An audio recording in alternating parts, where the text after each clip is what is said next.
જે વિદ્યાર્થી મિત્રોને મનોભાષા વિજ્ઞાન વિશે જાણવું છે, મારી પાસે બહુ જ ઓછું આવ્યું છે હર્ષભાઈ, હજુ મોકલ્યું નથી, પણ તમારી પરીક્ષામાં જો ટૂંકનોંધ હોય તો ચાલી જાય એટલું હું આજે તમને શીખવું છું.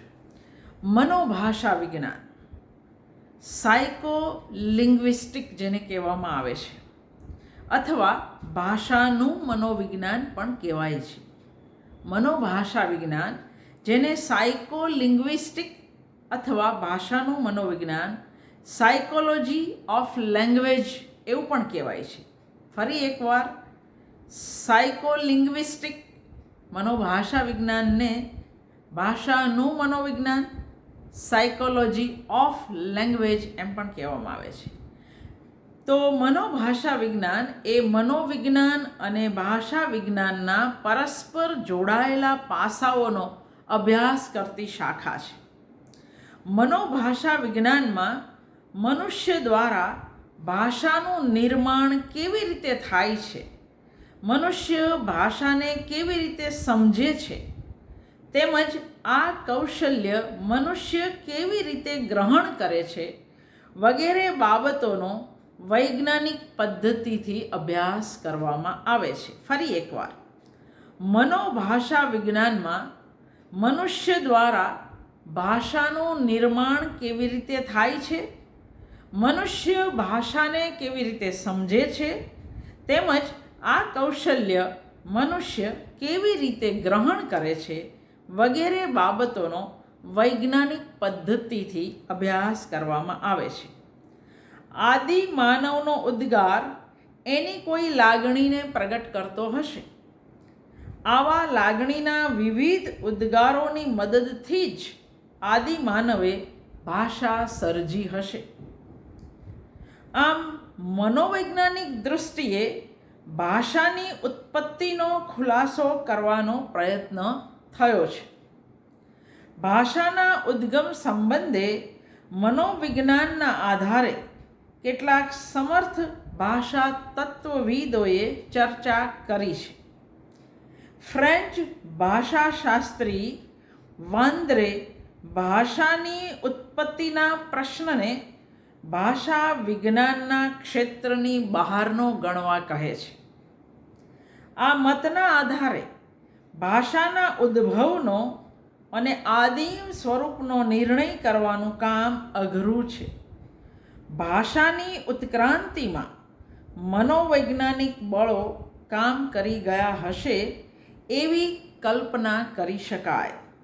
ભાષાની ઉત્ક્રાંતિમાં મનોવૈજ્ઞાનિક બળો કામ કરી ગયા હશે એવી કલ્પના કરી શકાય.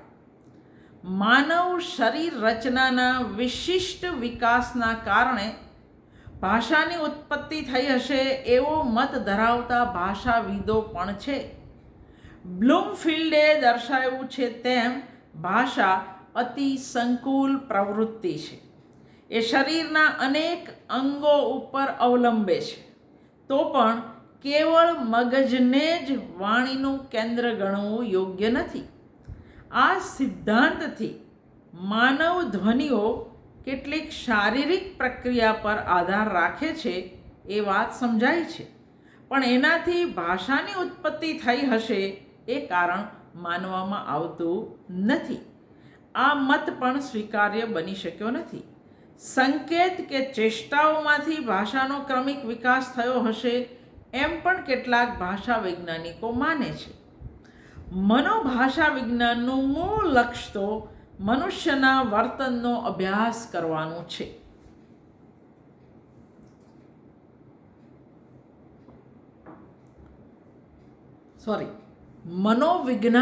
મનોભાષા વિજ્ઞાનની મનોવિજ્ઞાનનું મૂળ લક્ષ્ય મનુષ્યના વર્તનનો અભ્યાસ કરવાનું છે. ભાષા પણ મનુષ્યના વર્તનનો જ એક ભાગ છે. માનવ વાણી એ માનવીનું ભાષામય વર્તન છે. માનવીના આવા વર્તનનો અભ્યાસ મનોવિજ્ઞાનના સહારા વગર થઈ ન શકે. માનવ વાણી એ કોઈ પરિસ્થિતિનું પરિણામ છે. અમુક પરિસ્થિતિમાં મનમાં અમુક જ વિચારો કેમ ઉદ્ભવ્યા એની જાણકારી માનસશાસ્ત્ર જ આપી શકે. માનવીની પ્રત્યેક પ્રવૃત્તિ પાછળ પ્રેરણા કારણભૂત હોય છે. આવી પ્રેરણા માનવીને કેવી પરિસ્થિતિમાં અને કેવી રીતે થાય છે એની તપાસ એ મનોવિજ્ઞાનનો વિષય છે. માનવ વાણી આવી પરિસ્થિતિનું સૂચન કરે છે. એની અભિવ્યક્તિ માટે અમુક શબ્દો કેમ પસંદગી પામ્યા એનો જવાબ મનોવિજ્ઞાન જ આપી શકે.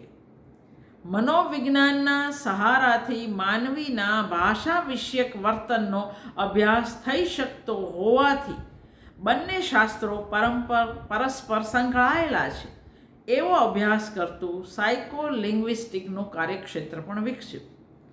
ભાષાકીય પરિબળો અને મનોવૈજ્ઞાનિક પાસાઓ વચ્ચેના આંતર સંબંધોનો અભ્યાસ એ કોણ કરે છે?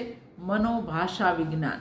તમે સાદી રીતે પણ દાખલો આપી શકો કે તમે શાંત મન હોય અને કોઈક સાથે એક વાત કરો છો અને તમે અતિ અકળાયેલા હો અને એ વાત કરો છો. તમે અતિશય ગુસ્સામાં, બહુ જ ક્રોધમાં કોઈ સાથે વાત કરો ત્યારે તમારા મનનું સમતોલન નથી. તમે કશું પણ અનાપ શનાપ બોલી શકો છો. તો મનોભાષા વિજ્ઞાન એ ભાષાકીય પરિબળો અને મનોવૈજ્ઞાનિક પાસાઓ વચ્ચેના આંતર સંબંધોનો અભ્યાસ કરતું વિજ્ઞાન છે. અત્યારે આટલાથી સંતોષ મનાવો. હર્ષભાઈ મોકલશે તો વધારે કરીશ.